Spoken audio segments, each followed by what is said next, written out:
मैं हूं डॉक्टर विवेक शर्मा और आप देख रहे हैं TSM that is the success mantras. और जैसा कि हमने पहले भी एक वीडियो निकाली थी जिसमें हमने एक नया इनिशिएटिव स्टार्ट किया था, जिसमें हमने ये ट्राई किया कि जो रिसेंट में जेकेएस का मेंस का एग्ज़ाम होने वाला है उसमें हाई प्रोबेबिलिटी एरिया जो है उनको टारगेट किया जा सके, ताकि जो स्कोरिंग के चांसेस हैं वो बेटर हो सकें, जो जो भी कैंडिडेट्स हैं उनके लिए। तो उसी में हम आगे बढ़ते हुए आज फिर एक वीडियो प्रोवाइड कर रहे हैं जिसमें हम और टॉपिक से बात करेंगे। तो आज का जो हमारा टॉपिक है वो 3 बिल्स हैं जो पार्लियामेंट में पास किए गए थे।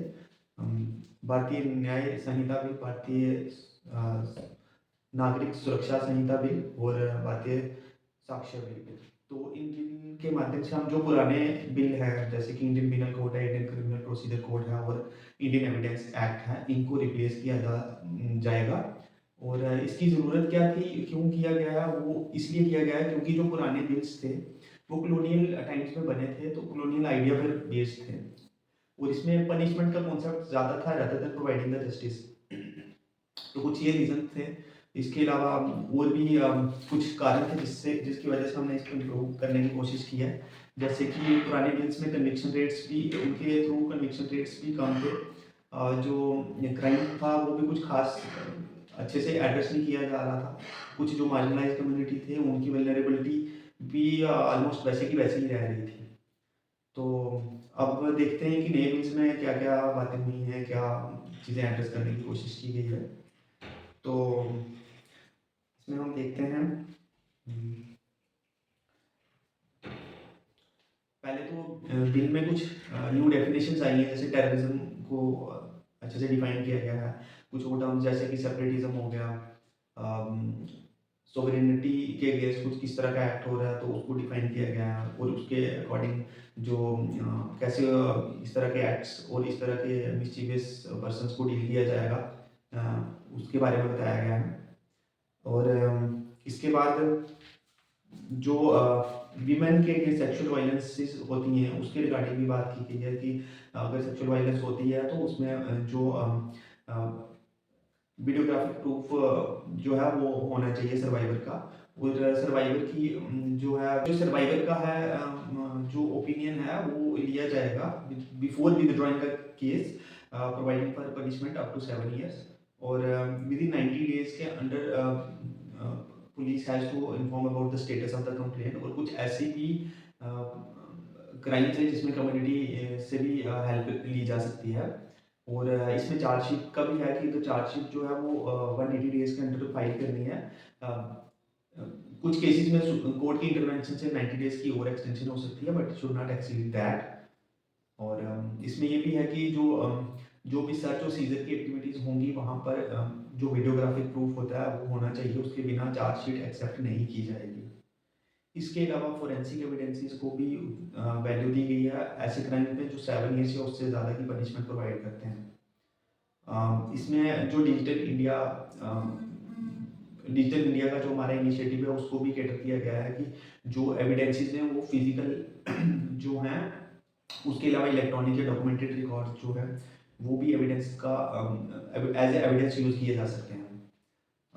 इसके अलावा जो पुलिस ऑफिसर होगा वो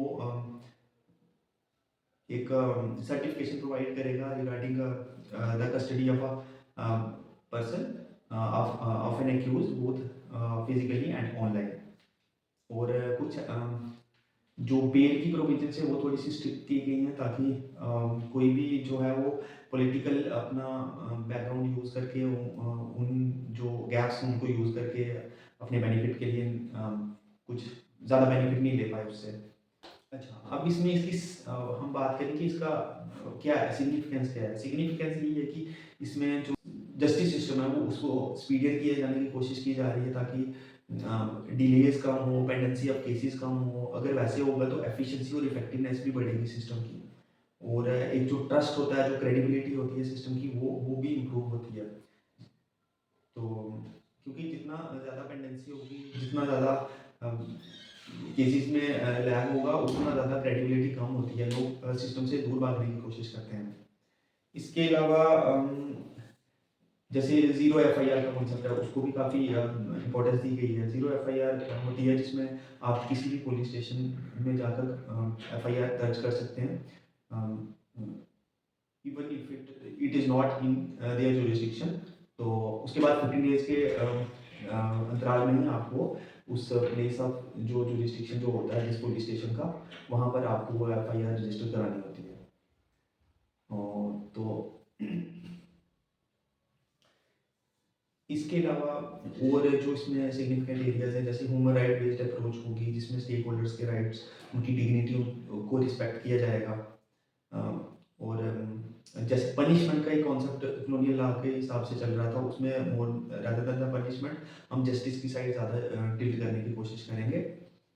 और जो वल्नरेबल मार्जिनलाइज्ड कम्युनिटीज़ हैं उनकी तरफ जो सेंसिटाइजेशन कम है because of their lack of their representation in the police and other areas, उसको भी एड्रेस करने की कोशिश करेंगे ताकि एक होलिस्टिक वे में जो है वो लॉ इन्फोर्समेंट हो और टेक्नोलॉजिकली जो एरियाज हैं उनको भी एडहेयर किया जा सके।